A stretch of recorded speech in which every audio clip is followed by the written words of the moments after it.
2 Coríntios capítulo 13, versículo 14. A graça do Senhor Jesus Cristo e o amor de Deus e a comunhão do Espírito Santo seja com todos vós.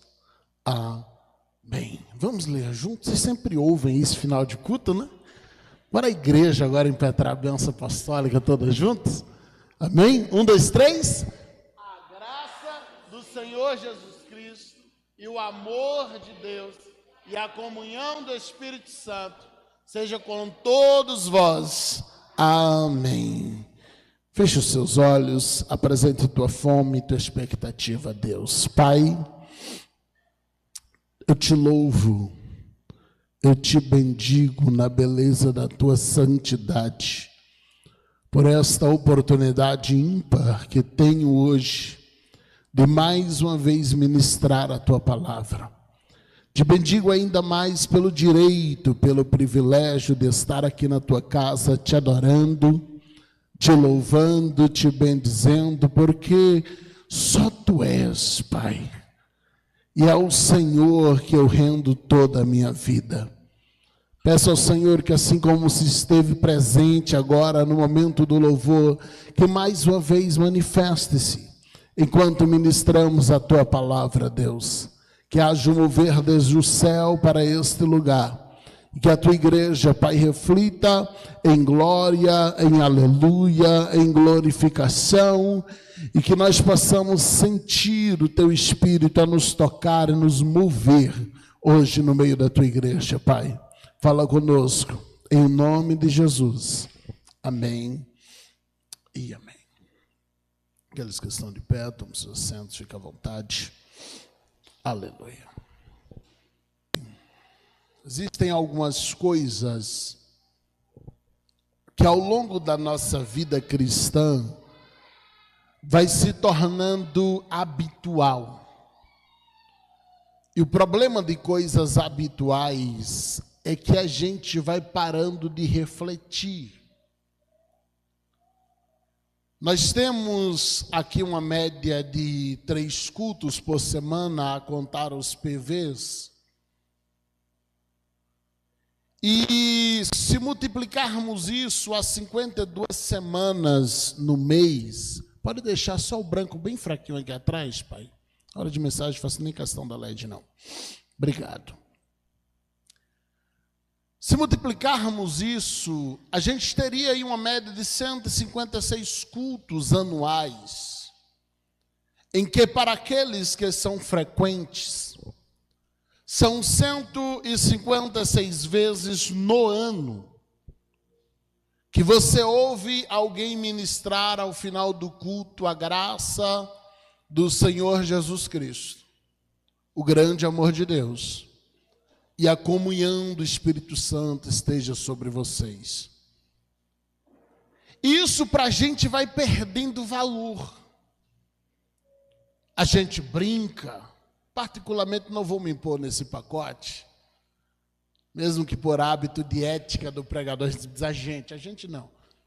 Mas há quem brinque, rouba a bênção da mão do irmão,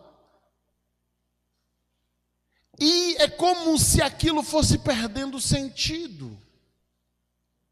Já não damos mais tanto valor, de modo que durante a bênção apostólica, alguns já aproveitam para ajuntar a Bíblia, juntar o que tem ali de pacote, para poder você levar logo para casa, pegar a chave do carro, alguma coisa para uma saída rápida da igreja, talvez porque você não queira ter um momento de comunhão pós-culto com os irmãos. E a gente ouve, mas aquilo já não faz mais sentido teológico e espiritual para a gente. E quando as bases começam a perder sentido, a gente precisa recuperar as bases. Voltar a falar das bases. Eu estive ontem em um update pastoral, estivemos ali por cerca de 8 horas reunidos, um grupo de 12 pastores. E uma das frases que mais foi dita ontem foi: precisamos recuperar o discipulado da igreja. Voltar a falar de coisas que na nossa visão a igreja já sabe. Voltar a falar de coisas que a gente parou de falar, porque na nossa mente a gente disse: o cara é crente, ele já entende isso. Mas a verdade é que por vezes estamos tão infiltrados em coisas profundas, que se esquecemos do barco que nos espera na superfície, que se esquecemos das bases que nos fez chegar até ali. E quando a experiência, quando os meus anos de vivência e a minha experiência humana, de inteligência humana, suprime, sufoca a minha experiência espiritual de momento. Quando alguém chega aqui na frente para ministrar e eu digo: fulano, eu já sei como prega, esse versículo eu já sei o que ele vai falar, o que ela vai falar, a minha experiência humana de anos começa a sufocar a experiência do culto. Isso me faz perder a essência da revelação. E quando eu perco a revelação, eu passo a viver baseado no que Deus já falou há anos atrás, e eu perco o que Deus está fazendo hoje. E perco o fato de que com a mudança do tempo muda-se modos. E eu preciso sempre ouvir o que Deus está falando neste dia. Então é seguindo essa linha do que estudamos ontem, que eu quero começar pelo básico do básico, a bênção apostólica. Algo que a gente ouve, como eu disse, 156 vezes por ano, no mínimo, para um crente frequente. Se somarmos as conferências, as visitas de igrejas, chegaríamos a um número de 200 com facilidade. Porque quando eu olho para as Escrituras, eu vejo Paulo ministrando sobre a igreja de Corinto. Eu vejo dentro da bênção apostólica não apenas uma fórmula litúrgica, até porque não há na Bíblia uma regra de que essa bênção deva ser ministrada ao final de cada culto. Não há na Bíblia uma doutrina para isso. Mas o que a Bíblia exprime é uma bênção, que ela é carregada das bases graduais que nos conduzem ao caminho ou no caminho da salvação. Nós temos nessa bênção uma síntese, um resumo trinitário que revela a Trindade Santa, ao tempo que também revela o caminho da soteriologia ou doutrina da salvação, que é apresentada no Novo Testamento. Onde as três bases estão ali, que é graça, amor e comunhão. É uma progressão do processo salvífico que Jesus te entregou na cruz. É uma progressão do processo salvífico que precisa permanecer vivo dentro de nós, e é por isso que mesmo sem uma ordem bíblica para isto, diariamente, quando o culto vai se encerrando, nós ministramos essa bênção para te lembrar: saia daqui debaixo da graça, saia daqui debaixo do amor, saia daqui para viver em comunhão. É um princípio doutrinário. Aqui tem um processo salvífico apresentado numa gradação. A gente costuma tentar corrigir a ordem ontológica da bênção apostólica. Como fazemos isso? Numa tentativa de fazer correção, e particularmente sou falho nisso, a gente diz que o amor de Deus, a graça do Senhor Jesus Cristo, a comunhão ou consolação do Espírito Santo. Por que estamos fazendo isso? Estamos tentando fazer uma correção ontológica, colocar dentro da teontologia e dizer: não, é Pai, Filho e Espírito Santo. Só que essa bênção não está preocupada com a teontologia, com a ontologia, com a ordem que aprendemos da Trindade, não. Essa bênção está ministrando uma ordem salvífica. Não tem a ver com a ordem que eu conheço de Trindade, tem a ver com a ordem que a salvação chega para mim. É por isso que primeiro vem a graça, depois eu acesso o amor, e por fim eu vivo em comunhão. Então, independentemente da ordem que nós aprendemos e que queremos fazer, a Bíblia coloca na ordem perfeita. Porque primeiro vem a graça oferecida na cruz. E com a graça eu aprofundo-me no amor paternal de Deus. E quando eu me aprofundo no amor paternal de Deus, eu sou alcançado pela comunhão com o Espírito Santo.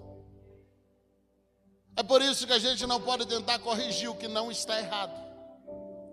Que a gente não pode tentar reordenar aquilo que o Senhor já fez perfeito. Deixe-me falar separadamente sobre essas 3 bênçãos. A primeira dela, que é apresentada para que esteja sobre todos vocês, é a graça do nosso Senhor Jesus Cristo. Esse é o ponto de partida da soteriologia. O que é soteriologia, pastor? Soteriologia é a doutrina da salvação. É o ponto de partida do processo salvífico. Porque a graça vem antes das demais bênçãos. E por favor, me dê sua atenção. Porque a Bíblia vai dizer que Jesus é o único mediador entre Deus e os homens. Quando lemos 1 Timóteo capítulo 2, versículo 5, a Bíblia vai dizer: há um só Deus, um só mediador entre Deus e a humanidade. E quem é esse? É o homem Cristo Jesus, é Jesus Cristo homem. 1 Timóteo 2,5 está dizendo que a graça, a mediação, ela vem primeiro. E quem vem primeiro é Jesus Cristo, que abre a porta da mediação, do acesso ao amor de Deus. E como ele faz isso? É por meio da graça.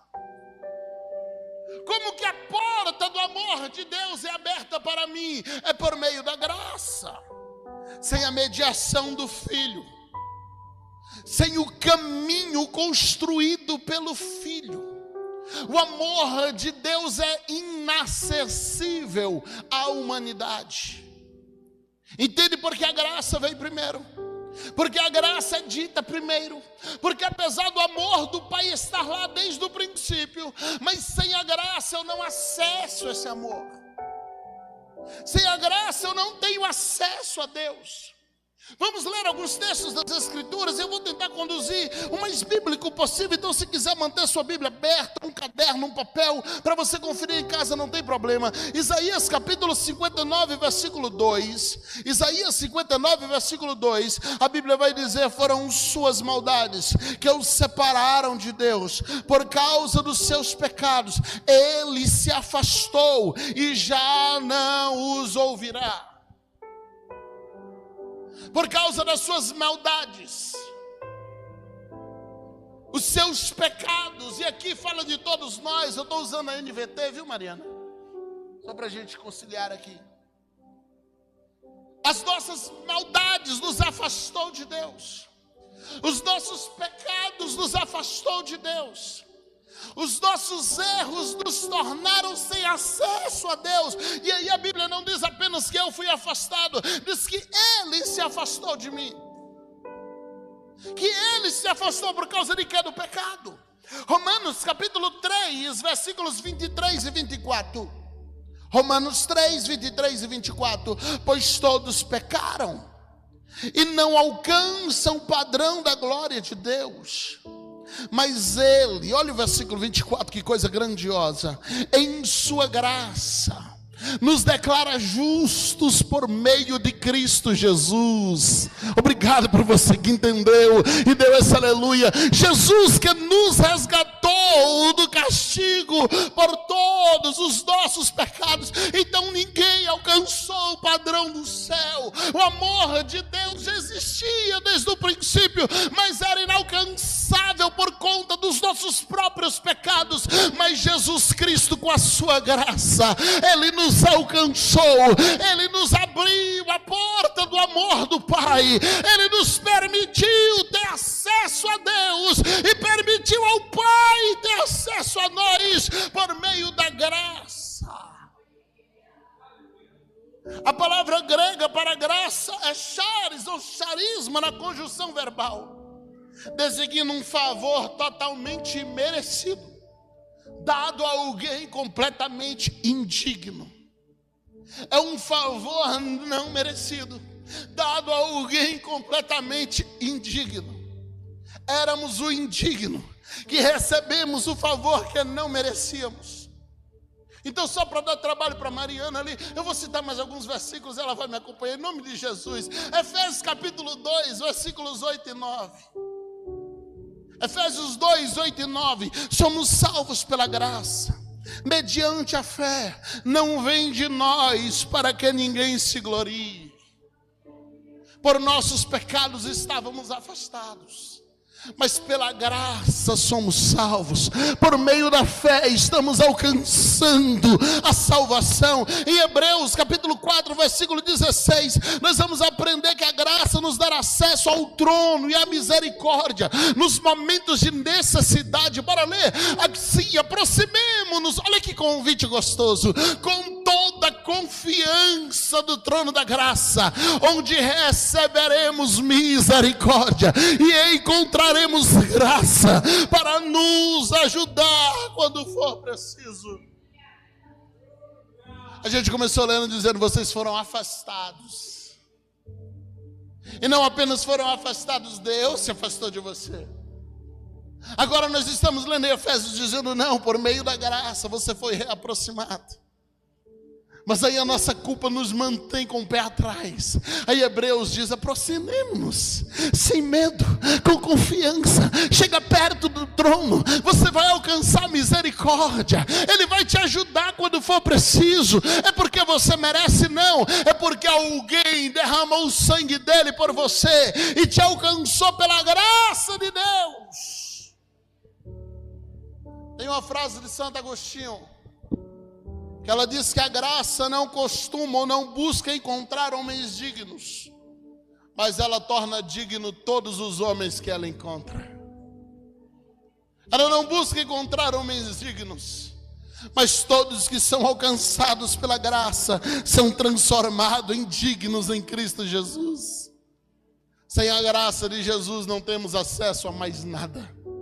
Sem a graça de Jesus, o amor e a comunhão não é alcançável por nós. É um favor imerecido de Deus que alcança pecador. É um resgate para a salvação. É o perdão dos pecados que já foram pagos e consumados na cruz de Cristo. A graça nos tira desse lugar de condenação. É a experiência inicial de todo crente. É a experiência salvífica, por onde reconhecemos que nada podemos, que nada conseguimos, que nada merecemos, mas é a graça que nos posiciona diante de Deus. Então, da próxima vez, e vai ser hoje ainda, que alguém ministrar no final do culto e disser que a graça do Senhor Jesus, tome posse disso. Saia daqui dizendo: alguém está ministrando acesso sobre mim, alguém está ministrando acesso para que eu entre na sala do trono com confiança e alcance a misericórdia de Deus. Segunda bênção é o amor de Deus, o amor do Pai. Ao sermos reconciliados por meio da graça de Cristo, somos alcançados, somos conduzidos até o amor do Pai. O Filho nos alcança e nos conduz ao Pai. Se a gente olhar na base bíblica, na verdade, a graça revela o amor de Deus. O Antigo Testamento mostra um Deus que não podia ser visto.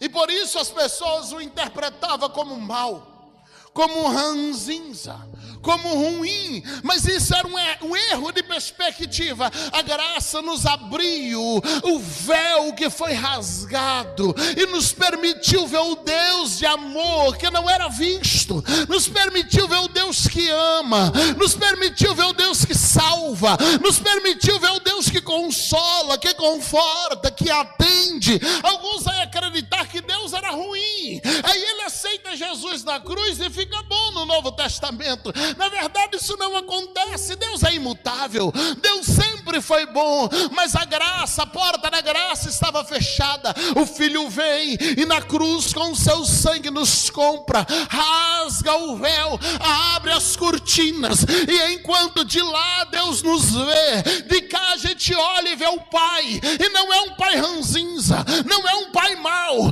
mas é o Deus que amou o mundo de tal maneira que deu seu único Filho, para que todo aquele que nele crê não pereça, mas tenha a vida eterna. É o amor do Pai sendo revelado aos nossos corações. Aleluia! O amor de Deus, ou o amor ágape, é a essência de quem Deus é. A Bíblia vai dizer que Deus é amor. 1 João capítulo 4, versículo 8. A Bíblia descreve assim: quem não ama não conhece a Deus. Por quê? Porque Deus é amor. Deus não é o amor, como alguns dizem, porque isso resumiria Deus a algo que é muito menor que Ele. A Bíblia diz: Deus é amor, Ele é a fonte, Ele é a essência, Ele é a base. Todo amor flui dEle, sai dEle, é por Ele, porque Ele é amor. A gente precisa olhar para a Bíblia e entender o amor de Deus muito maior do que uma mera clemência jurídica, ainda que essa absolvição nos livrou do inferno. Mas o amor do Pai vai além dessa absolvição jurídica. Ah, pastor, Deus me perdoou. Glória a Deus por isso. Eu estou aqui porque Ele me perdoou também. Eu só estou aqui porque Ele me perdoou também. Mas o amor de Deus vai além disso. Porque o amor de Deus apresentado na Bíblia, Ele não apenas te absolve de condenação, Ele estabelece uma aliança com você. E essa aliança de um pai para com um filho, não é de um réu que foi absolvido, é de um filho, herdeiro de todas as coisas. Você contrata um advogado, ele te defende, ganha a tua causa, ganha a comissão e some. Porque apesar do vínculo profissional, vocês não têm aliança. Vocês não têm vínculo sanguíneo de aliança, nenhum vínculo pessoal. O vínculo ali é de trabalho. O vínculo ali é jurídico. Mas a Bíblia diz que depois de nos absolver, Deus nos adota. Depois de nos absolver, Ele nos trata como filho. Se você pega a Bíblia em Gálatas, capítulo 4, nos versículos 4, 5 e 6, a gente aprende que pelo amor de Deus, deixamos de ser meros réus que foram perdoados e nos tornamos filhos adotivos do Pai. Em Romanos capítulo 5, dos versículos 5 ao 8, Deus prova seu próprio amor para conosco, pelo fato de ter Cristo morrido por nós quando éramos ainda pecadores. Ele nos ama. 1 João capítulo 3, versículo 1 vai dizer: vede que grande amor nos tem concedido o Pai, a ponto de sermos chamados filhos de Deus. Quão grande amor Ele tem nos amado, ao ponto de sermos chamados filhos dEle, filhos do Altíssimo, filhos daquele que fez os céus e a terra. O amor de Deus é a fonte de toda a redenção. Não, Deus não fica bom depois que Ele aceita Jesus. Essa ideia é corrompida. Deus é amor. A redenção é fruto do amor de Deus, e por meio do seu amor Ele está curando a orfandade espiritual, está estabelecendo a sua identidade no reino. Deus está te dizendo hoje: eu te amo como filho, eu te trato como filho, eu te considero como filho, você é meu filho. É isso que Ele está dizendo por meio de todo o seu amor. Quando a gente lê João 3,16, aprendemos que a cruz é fruto do amor de Deus, então o amor dele é a fonte de toda a redenção. Você pode dizer isso para pelo menos uma pessoa aí: você é amado, você é filho, você é amada, você é filha. Talvez o inimigo está tentando roubar isso de você nesses dias, mas você é amado, você é filho. O Deus dos céus e da terra te adotou. Então a função da graça do Senhor Jesus Cristo é nos mostrar quem Deus verdadeiramente é. Quando nós entendemos a graça, compreendemos que a motivação por trás da cruz sempre foi o amor do Pai. Quando aceitamos a graça, entendemos que esse amor incondicional, adotivo, sempre foi manifestado por meio, através e fluindo do Pai. É o amor de Deus que cura os sentimentos de rejeição. É o amor de Deus que arranca as inferioridades. É o amor de Deus que arranca as orfandades. É o amor de Deus que te adota e te faz entender: eu te amo, você é filho. Eu te amo, você é filha. Eu te amo, você é herdeiro. Eu te amo, você é herdeira. Ele te chama de filho. Então esse amor está arrancando de nós os sentimentos, ou a mentalidade de escravo, e colocando nesse mesmo lugar uma mentalidade de filhos amados. Assim como a graça nos salva, o amor de Deus nos adota. Assim como a graça nos salva, o amor de Deus firma em nós o sentimento de filhos do Altíssimo. Deixa eu deixar uma frase para sua reflexão. A graça de Deus, a graça de Cristo, nos tira do tribunal de julgamento. Mas o amor do Pai nos dá um lugar na mesa como filhos. Se pela graça fomos absolvidos, justificados, pelo amor nos assentamos à mesa e somos tratados como filhos. Mas não para aqui. Tem uma terceira bênção, e essa bênção é a comunhão do Espírito Santo. Em grego aqui a palavra é koinonia. Koinonia significa participação mútua, intimidade profunda, sociedade, cooperação. Então essa gradação, o que vai se apresentando, começa com a graça que abre a porta e manifesta o amor. Ela culmina na manifestação da comunhão do Espírito Santo. A graça abriu a porta, o amor me adotou, e agora o Espírito Santo está trazendo comunhão. A comunhão do Espírito é a manifestação da graça de Cristo e do amor do Pai.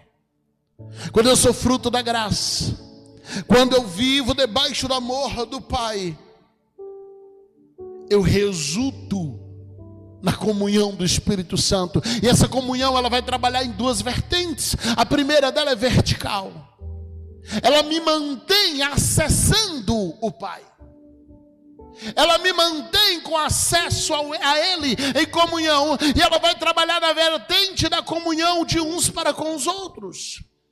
Porque aqueles que desfrutam do mesmo Espírito, o Espírito que há em um testifica com o Espírito que há no outro, de modo que o Espírito que há em mim testifica com o Espírito que está em você, de que nós somos filhos do Altíssimo.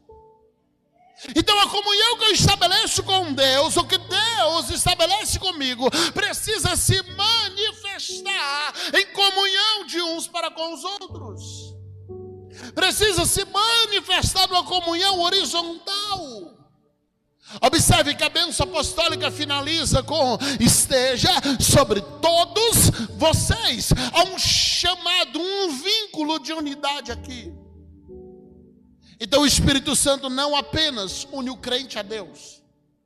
O Espírito Santo une o crente entre si, no corpo de Cristo, de maneira que temos comunhão uns com os outros, porque somos todos filhos de Deus. Olha o que diz Efésios 4, versículos 3 e 4. Efésios 4, 3 e 4. Façam todo o possível para se manterem unidos no Espírito, ligados pelo vínculo da paz. Pois há um só corpo e um só Espírito, assim como vocês foram chamados para uma só esperança. Não há dois corpos, não há duas igrejas, não há dois espíritos, não há dois céus, não há dois deuses, não há duas salvação. É um só corpo, é um só Espírito, é uma só esperança. Então a Bíblia está dizendo: façam todo o possível, se mantenham unidos pelo Espírito, se mantenham ligados pela paz. Porque Paulo está ministrando isso em Corinto, porque essa era uma igreja dividida pela soberba, uma igreja de gente que era independente.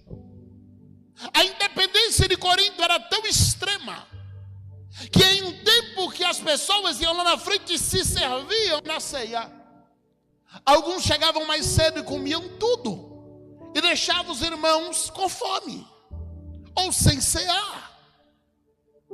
A igreja de Corinto, ela é marcada por divisão.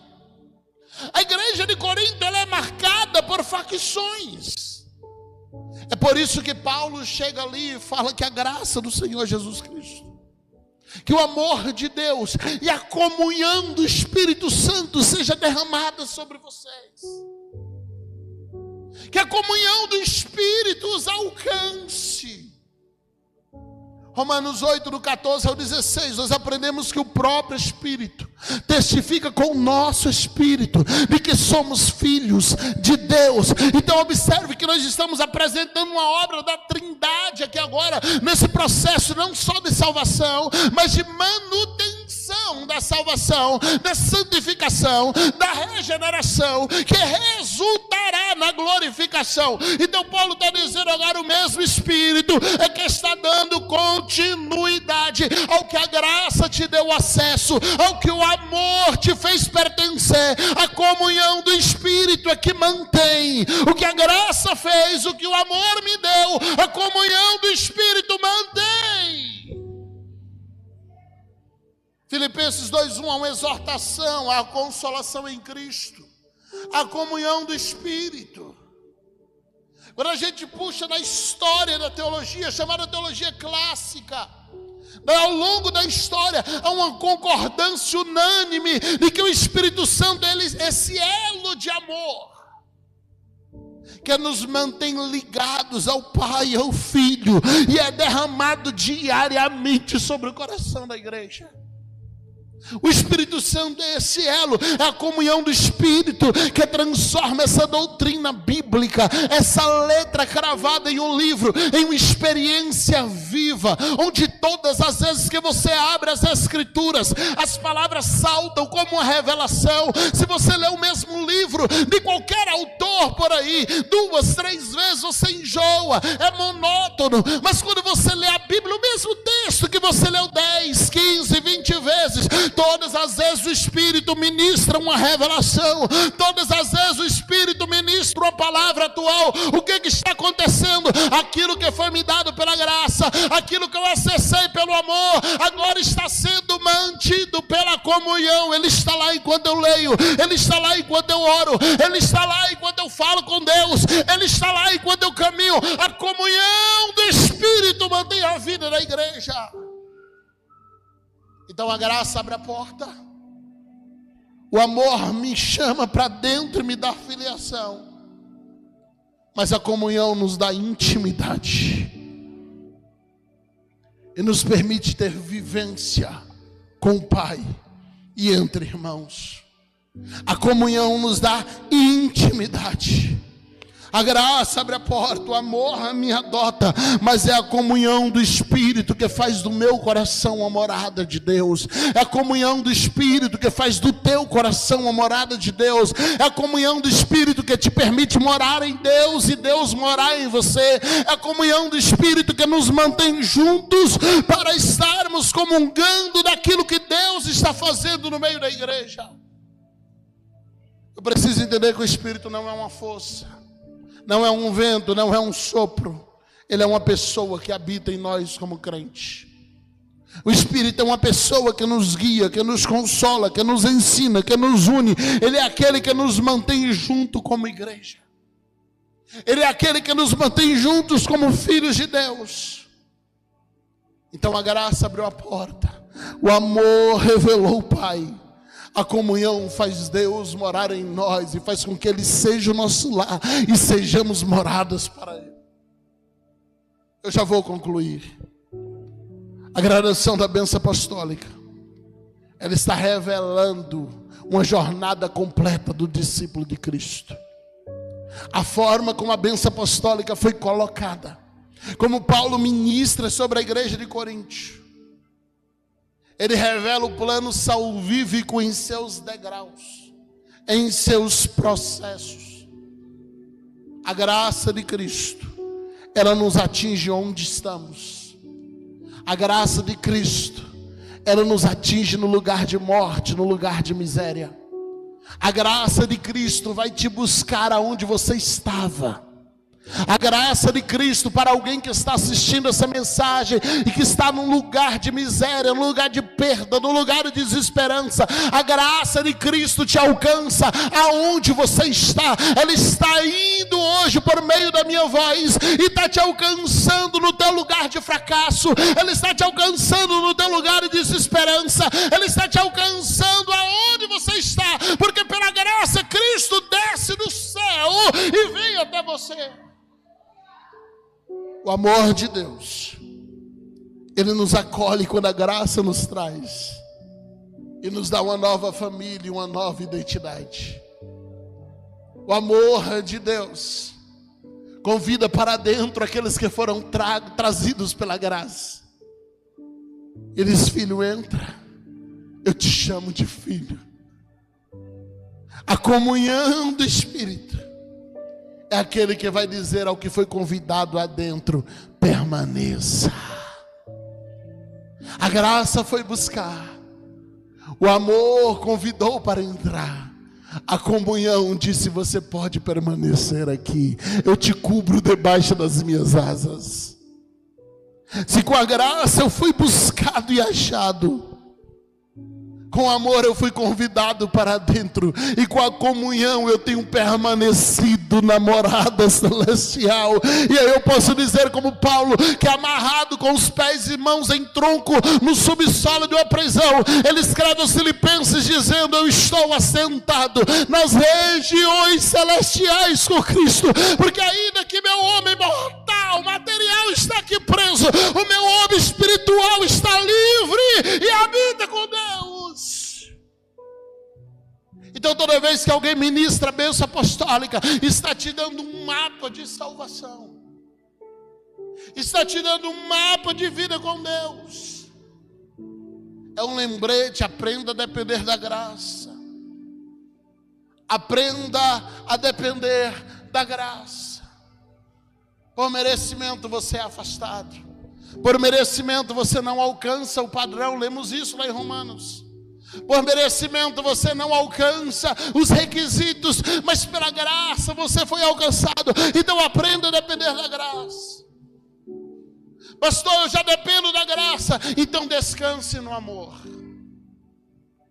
Quando tudo parecer que está perdido, lembre-se: o Pai me ama, Ele vai cuidar de mim.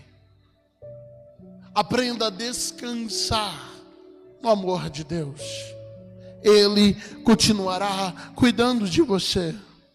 Terceiro passo: caminhe na comunhão constante com o Espírito Santo. Caminhe na comunhão constante com o Espírito Santo. Então que de hoje em diante essa não seja apenas uma frase dita depois do culto, para você nem mesmo levar mais a sério.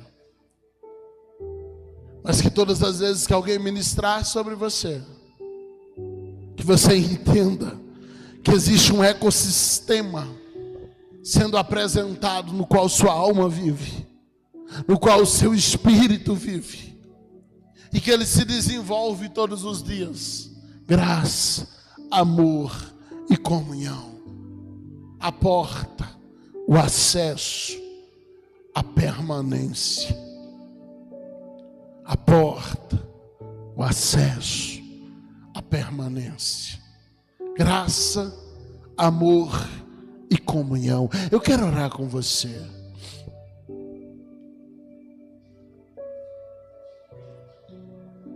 Aleluia. Eu quero em oração ministrar isso sobre a tua vida hoje. Graça, amor e comunhão. Clamando pela graça, eu oro para que o Senhor te encontre e te busque aonde você está agora. Clamando pelo amor, eu oro para que Deus te dê uma consciência de filho. E que você lembre e se conscientize de que é amado. Clamando pela comunhão, eu oro para que Deus te dê permanência. Não só na mesa do trono, mas na mesa da igreja. E entender que precisamos seguir a santidade e a paz com todos. A comunhão passa nesses dois aspectos. E a Bíblia vai dizer sem as quais ninguém verá o Senhor. Eu preciso estar nos aspectos da bênção, no caminho da bênção. Porque sem estas coisas ninguém verá o Senhor. Espírito Santo, nós te louvamos, Jesus, pelo que o Senhor fez na cruz. Nós te louvamos, Jesus, pelo que o Senhor nos deu acesso. Obrigado por nos buscar no lugar onde estávamos caídos. Obrigado por nos buscar em um lugar que não merecíamos ser buscado. Mas um favor imerecido foi dado a alguém digno. Obrigado pela graça. Obrigado, Deus, porque com seu amor o Senhor me acolheu e me chamou de filho. Obrigado, Deus, porque com seu amor o Senhor me chamou para dentro e disse: senta à mesa. Come, bebe, porque você é filho.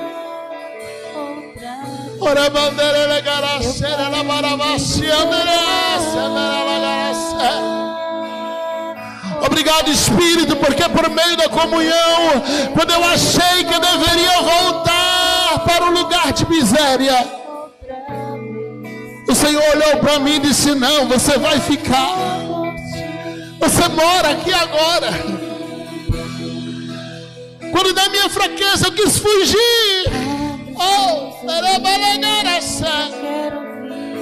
pela comunhão do Espírito, o Senhor me fez permanecer e me sustenta, porque a obra é tua, o mérito é teu.